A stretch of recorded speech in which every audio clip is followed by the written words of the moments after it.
8 nuovi consiglieri regionali approdano a Palazzo Ferrofini. Si tratta dei primi fra i non eletti nelle varie liste provinciali, chiamati a subentrare ai proclamati che nel frattempo sono stati scelti come assessori e quindi non possono cumulare i due incarichi.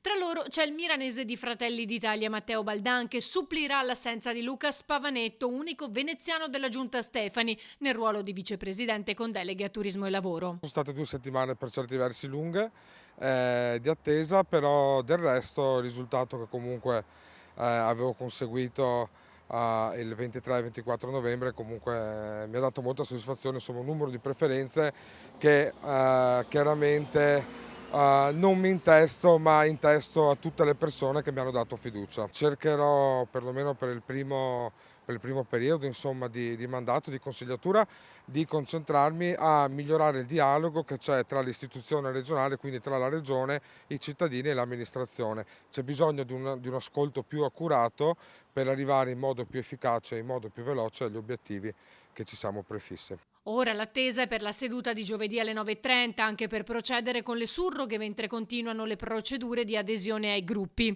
Per quanto riguarda invece Venezia, sarà il consigliere Dem di Chioggia Maurizio Salvagno a sostituire nel Consiglio della città metropolitana Monica Sambo, eletta consigliera regionale. Ancora una volta il Partito Democratico, dopo Jonathan Montanariello, che è stato eletto consigliere regionale recentemente alle ultime elezioni e che rappresenterà certo tutta la provincia ma il territorio di Chioggia, quindi un chioggiotto, ecco, ci sarà un altro chioggiotto a rappresentare questo territorio all'interno della città metropolitana. Non c'era nessuno, già da un po' di anni che non c'è nessuno, finalmente il Partito Democratico ancora una volta raccoglie un successo che esprimerà un cittadino loro, un chioggiotto, all'interno del Consiglio metropolitano. Cercherò di portare le istanze di Chioggia, dei chioggiotti,